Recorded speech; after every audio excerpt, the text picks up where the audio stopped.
Pensando também se a gente tem feito boas escolhas para a nossa vida, se a gente tem corrido atrás das nossas conquistas para não ser causador de doenças mentais ou físicas, porque a gente pode, através da nossa própria consciência, fazer uma bagunça grande, né? E a gente vai aprender a superar as crenças limitantes e repensar no que significa esse termo crenças limitantes, né? Será que só os adultos têm crenças limitantes? Será que crianças também têm? E hoje a gente vai tirar todas as nossas dúvidas sobre as crenças que nos limitam, nos sabotam e acabam atrapalhando a nossa vida. Como superá-las ou reduzir os impactos causados por elas. E a gente conversa com quem entende muito desse assunto, ela que é palestrante, terapeuta, Carol Manjing. Seja bem-vinda. Tava com uma saudade de você. Também. Cada vez mais linda. Eu fico te acompanhando na internet, babando nas coisas que você anda fazendo. A gente tem feito diferença em tantas vidas, assim, não só no Brasil, mas fora também. Você está fazendo um trabalho lindo em Portugal, né, Carol? Sim. Que coisa boa. Parabéns, viu? Obrigada. Feliz. Feliz de estar aqui. Muito bom. Crenças limitantes, só nós adultos temos? Ou isso pode ter atrapalhado a nossa vida enquanto adulto? Sim. Primeiro, deixa eu só explicar um pouquinho sobre crenças. Elas têm sido muito demonizadas. As pessoas falam, isso é uma crença limitante. Às vezes um paciente chega para mim e fala assim, eu vim tirar uma crença limitante. Eu tenho a crença que eu não sou bom o suficiente. Eu tenho a crença que eu não posso prosperar. E aí, Clau, a gente tem que entender que elas são limitantes dentro de uma perspectiva da sua mente consciente. Então, assim, conscientemente, eu percebo que uma crença de que eu não posso fazer, que eu não sou bom o suficiente, todas essas crenças limitantes que a gente vê por aí, conscientemente elas são limitantes. Mas qual é a chave? É entender que no subconsciente, ou seja, nos 90% que realmente governam a sua mente, as suas ações, que a gente vai explicar um pouquinho, elas não são limitantes. Elas estão trazendo ganhos secundários e por isso que o seu sistema insiste em mantê-las. Então, o primeiro passo para a gente aprender a superar é começar a investigar na mente que ganhos secundários eu tenho para estar mantendo essas crenças. Não é só falar, é uma crença limitante, eu vou trocar. Que aí tem muitas técnicas de reprogramação que falam, eu vou trocar essa crença. Imagina, você levou anos, séculos e milênios. Vou explicar por quê. Porque não é só de agora, elas vêm na sua genética também. Então, você levou muito tempo para construir crenças, você não vai simplesmente fazer uma sessão de terapia, falar, quero mandar embora essa crença e acreditar em outra coisa. Seu sistema não aceita, né? Então, assim, todos nós temos crenças. Crença é tudo que você acredita que é. Se você acredita que você chama Cláudia, de tanto que você ouviu que você era a Cláudia e acreditou, isso é uma crença. Não é limitante porque você precisa de um nome para ser chamada aqui. Mas elas podem ser fortalecedoras, que te movem adiante, ou limitantes dentro dessa perspectiva da racionalidade. Porque a gente vai entender que lá no fundo, seu sistema encontra ganhos para manter as crenças limitantes. Tá? Você me perguntou se as crianças têm. Tem. E o que eu quero explicar hoje é que a gente tem 4 níveis de crenças. Essas crenças, elas se armazenam no nosso sistema em forma de energia, em várias partes do seu sistema. E você tem crenças em nível primário e central, que é tudo que você aprende desde o momento da sua concepção, desde que você foi formado na barriga da sua mãe. Por exemplo, ali você não tem uma mente sináptica que vai ter palavrinhas, eu sou isso, eu sou aquilo. Mas as percepções daquele bebê no útero já trazem sensações de rejeição, que elas já vão, e a criança já nasce cocriando isso desde a infância, às vezes de uma percepção intrauterina. Então, essas crenças primárias e centrais, elas são formadas desde o momento da concepção e por toda a sua vida até hoje. Principalmente aquilo que você absorveu na primeira infância, quando a sua mente estava numa frequência de onda predominante chamada teta, que é a onda da programação, primeira infância até 7, 8 anos, e você absorveu muito mais e cristalizou essas informações. Mas tudo que você aprende hoje, por exemplo, veio a pandemia. Quanta coisa a gente aprendeu sobre a pandemia? Todo mundo virou médico e cientista. São novas crenças que você aprendeu, também são nesse nível primário, que pertencem a essa vida, tá? Depois você tem crenças genéticas. As crenças genéticas, elas são trazidas de pais e avós e bisavós para filhos. Então, hoje tem um campo da medicina muito estudado chamado epigenética, que diz que além do que você tem ali no seu DNA, você também coloca informações de acordo com o que você vive. Você também passa crenças, sensações e informações para o que você tem de genética. Você não muda a genética, mas você acrescenta informações. Então, por exemplo, só para você ver que pode começar antes, uma criança pode vir com a crença antes. Fizeram uma experiência com ratos de laboratório. Pegaram os ratinhos e submeteram a um odor de frutas, tinha uma cesta de frutas e amêndoas, e eles passavam por ali livremente. Então, os cientistas submeteram aqueles ratos a choques elétricos, quando eles passavam e sentiam aqueles odores frutados. E aí, eles criaram sinapses de que aquilo era perigoso, começaram a fugir quando sentiam aquele cheiro. As próximas gerações de ratinhos, sem terem convivido com os pais, sem perceberem o comportamento, quando eram expostos àquele odor das frutas, fugiam e não estavam tomando choque. Então, isso significa que muitas vezes você está respondendo a uma crença que você nem pegou aqui, que você herdou de um ancestral de guerra. Porque está no seu DNA. Sim, é uma informação. Né? Depois a gente tem as crenças do inconsciente coletivo, que você pega dos grupos que você pertence, né? Do grupo social, da televisão, de tudo aquilo que você pertence na coletividade, são crenças coletivas. E a gente fala também de crença de alma, que é quando ela está em tantos níveis, você acreditou em tantos níveis que ela quase toma conta da sua totalidade e você acaba cocriando na sua vida muitas questões a partir daquela crença que já ficou muito arraigada. E tem um lado bom nisso, que é quando, de alguma forma, essa crença que parece limitante te protege, e tem um lado ruim. Agora, como perceber se tá bom ou se tá ruim? Você me responde daqui a 2 minutos, tá bom?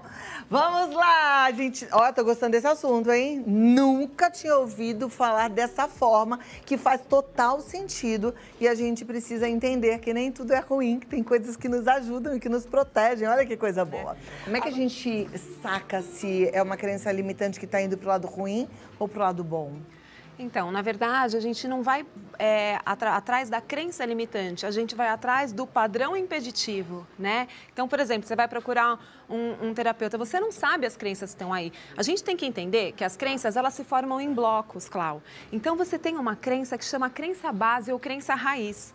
Ela é a primeira coisa que você acreditou e que configurou aquela desordem, aquela disfunção na sua vida. Em cima dela, muitas outras foram montadas de acordo com a sua observação. Então, o bebê nasce e ele vai percebendo, né? No começo é uma questão de sobrevivência. O que ele precisa? Comer e ser acolhido. Amor e nutrição. É o que ele precisa para sobreviver.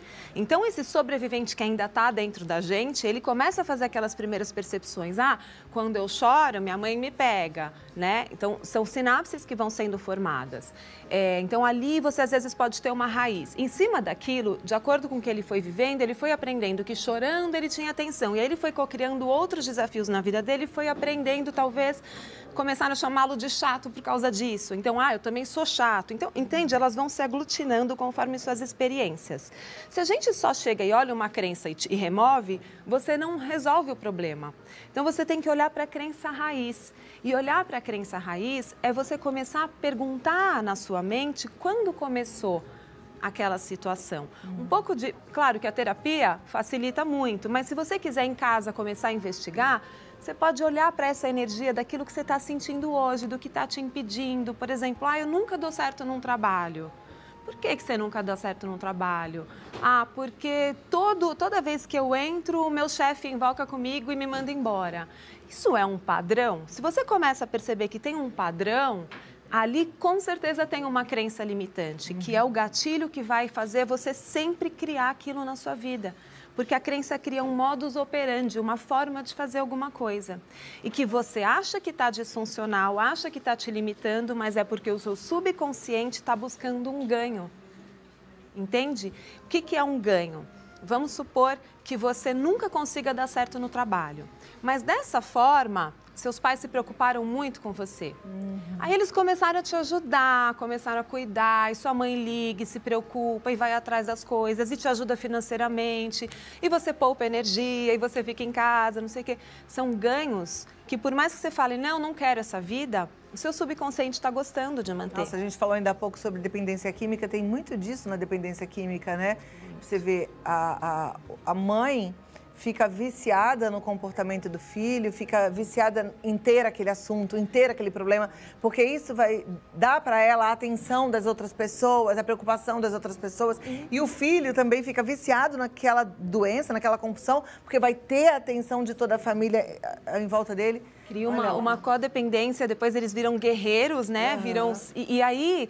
Todo mundo começa, aí põe nas redes sociais e começa a ganhar força, começa a ganhar evidência. Então, assim, claro que ele quer sair do drama, claro que ele quer sair da dependência química, mas tem esses ganhos secundários. E quando a gente fala de dependência química, só para, né, você entrou no assunto, é uma doença familiar. A gente não consegue tratar só a pessoa, porque justamente, às vezes, a mãe, em algum nível, boicota, não por falta de amor, mas porque ela se apegou a ter um objetivo de vida, de cuidar dessa forma daquele filho que fica um bebê eterno, né? E ela não sabe nem cortar mais esse cordão umbilical, né? E esse foi só um exemplo, porque aí dá para você entender que isso acontece em todas as áreas da vida. Em todas as áreas. A gente tem um VT para mostrar, não é? É isso? É isso, produção? Me passaram um VT desse assunto? Vamos conferir então, vai lá. Eu não mereço, eu não sou boa nisso, não vou mudar porque está bom assim. Essas são algumas frases que fazem parte das crenças limitantes, que são marcas negativas que nós carregamos desde pequenos, que podem bloquear o nosso sucesso.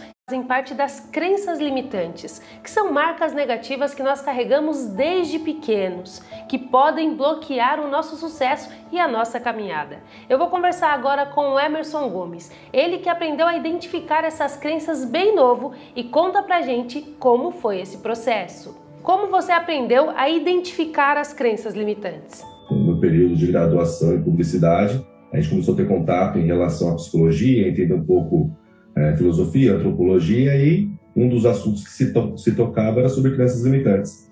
E aí você percebe que você já vivia, mas não sabia, né? Na verdade, quando você toma esse choque de receber o que é uma crença limitante, então é como se esse peso que você carrega, essa verdade que você carrega, é como se fosse ali um ponto final naquele assunto, você começa a avaliar muita coisa do seu passado, né? Então, como eu disse, eu tive esse contato em torno dos 20 e poucos anos, daí você começa a olhar o quanto você às vezes olha e fala assim, nossa, se eu nasci numa família assim, de uma renda assim, então a minha vida vai ser assim.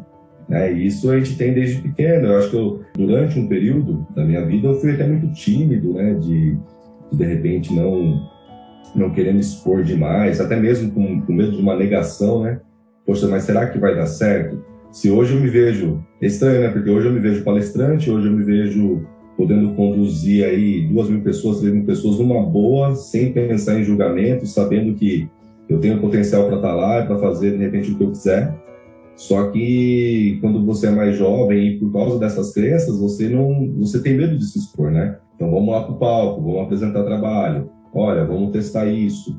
E graças a Deus, vamos dizer assim, eu comecei isso cedo, porque como eu empreendo desde os 20, 21 anos, então se eu não tivesse passado na minha adolescência, se eu não tivesse passado todos esses limites já mais cedo, talvez quando chegasse uma oportunidade de empreender, eu ia colocar na minha cabeça que não daria, que não ia dar certo. O que mais mudou na minha vida em relação a não acreditar tanto em crenças limitantes e acreditar mais em mim, é que pelo menos hoje, assim, lógico, errei muito na vida, acertei muito na vida, mas hoje eu tenho certeza absoluta que o que eu errei, o que eu acertei, mas foi minha escolha, não foi porque ninguém falou que teria que ser assim ou teria que ser assado. Eu acho que é uma grande sensação de liberdade quando você se desbloqueia disso. É liberdade mesmo, né? É liberdade. É liberdade no sentido que nós temos o poder da escolha. Tudo que você está criando na sua vida é uma escolha, né? Até quando você não faz, é uma escolha de não fazer. E essas escolhas são motivadas pelo seu paradigma, pela ótica como você enxerga o mundo. E essa ótica que é única, só você tem sua ótica, porque só você tem a sua genética e as suas experiências. Cada ser humano tem uma ótica única, que é formada justamente por um conjunto de crenças, limitantes ou não, crenças. E aí você tem as fortalecedoras e as limitantes e as que são neutras, vamos dizer assim. Quando eu faço escolhas erradas, dentro do meu paradigma, eu acredito que aquilo está certo, né? Então, a gente não pode nem julgar o outro. Ele sempre está fazendo aquilo que ele acha que está certo dentro das crenças dele. Por que as pessoas não saem do lugar? Porque elas acreditam naquilo e ficam engessadas naquele paradigma. A liberdade que ele se refere é quando eu entendo que eu estou parado, que eu estou bloqueado por causa de uma crença, na hora que eu entendo isso eu posso ressignificar. Mas não é tão simples assim. Eu não consigo pegar uma crença que me motivou durante anos e mudar, porque o meu corpo volta para o status quo, ele volta para a zona de conforto. Então, como que eu faço para mudar? Eu preciso entender quando eu peguei essa crença, onde ela começou no meu sistema, né? Por que eu como compulsivamente, eu não deixo um grão? Ah, porque quando eu era pequena eu não amamentei? Sim. Ah, mas porque meu avô também traz uma memória de guerra? Para aquele meu ancestral era importante comer até o fim, ele não sabia quando viria um novo prato de comida, mas eu tenho comida à mesa todos os dias. Eu estou produzindo automaticamente, então a consciência é a liberdade. Uma boa, a terapia que eu trabalho é isso, o Theta Healing, ele é a reprogramação através da autoconsciência. Você vai fazer as perguntas, escavar, buscar no seu subconsciente aonde começou e antes de reprogramar, senão seu subconsciente não aceita, você vai ensinar para a pessoa quais foram os ganhos que ela teve. Olha, o seu avô precisou, vamos mudar isso para você? Você não precisa, é igual pegar um bebê e ensinar de novo aquilo que ele não aprendeu durante a história de vida. Clau, o nosso corpo, o seu cérebro, ele é um computador. Ele é o maior sistema de suporte à vida para receber aqui o seu espírito, né, que é divino. Você precisa desse corpo aqui. E esse computador muito tecnológico, ele está programado para a nossa sobrevivência. Por isso ele segura esses programas. Tudo que ele entende que tem valor de segurança, ele segura, ainda que te faça mal. Por isso que a gente fica com essas crenças. Elas sempre estão associadas a um sentido de sobrevivência. O que é sobrevivência? É se proteger, é comer, é ter teto, abrigo e é receber amor. Receber amor é sobrevivência para o seu espírito. É quase a morte não ter amor, né? Então, por isso as pessoas são muito... eu brinco, a humanidade está muito trabalhada na rejeição. As pessoas, às vezes, absorvem percepções da primeira relação de amor que tem, por exemplo, com uma mãe, né? E ficam, às vezes, cocriando relações de rejeição com amigos, com amores, com tudo, uma vida inteira, porque tiveram uma percepção lá atrás de rejeição com a mãe. Muitas vezes essa mãe abandonou, faleceu, ou às vezes ela não rejeitou, ela simplesmente foi cuidar do outro irmão e a criança percebeu assim. Aí a gente vai ter que voltar lá, entender o que ela ganhou com isso. O que ela criou de positivo secundário na vida dela, para aí sim podermos tratar dessa reprogramação. Então, com essa consciência fica muito fácil reprogramar as crenças e aí você passa a criar a vida totalmente diferente. Não é porque é mágica, mas é porque você vibra diferente, atrai diferente e escolhe diferente. É muito bonito o trabalho que a Carol faz com o Theta Healing, gente. Eu vou falar para vocês. Se hoje a sua vida está estagnada e você acha que não está legal, você está fazendo sempre a mesma coisa, você não tem nem força para fazer diferente, você nem sabe fazer diferente, mas não está bom, busque ajuda. Tenho certeza que você vai gostar muito. Vou passar seus contatos, Carol. Ó, ela tá no Carol_Manding no Instagram. Ela tem muitos vídeos maravilhosos no YouTube, tá? Mas eu acho que vale a pena você tentar marcar uma consulta e ver como é que é para destravar isso que tá te impedindo de ser feliz. Carol Manding no YouTube. E se você quiser mandar um e-mail, equipecarolmanding@gmail.com, tá bom? Não tem erro. Eu tenho certeza que você está aqui para ser feliz. E se você tem hoje tantas ferramentas, né? Eu costumo dizer assim, isso tudo tem um Deus na gente, nas pessoas, né? Ele capacita, vocaciona. E aí a gente pode e deve aproveitar conhecimento, ciência, para cuidar bem do nosso ser. Muito obrigada. Eu amei revê-la. Volta mais vezes. Você já está indo embora para Portugal? Vou... Não, ainda estou aqui mais um pouquinho. Porque esse 2 em 2 meses. Dom Manuel tá roubando muito a Carol da gente. Assim, não dá. Eu amo Portugal, mas fica mais aqui e volta antes de ir embora, tá bom? Obrigada. Tudo de bom. Viu? Muito bom te receber sempre.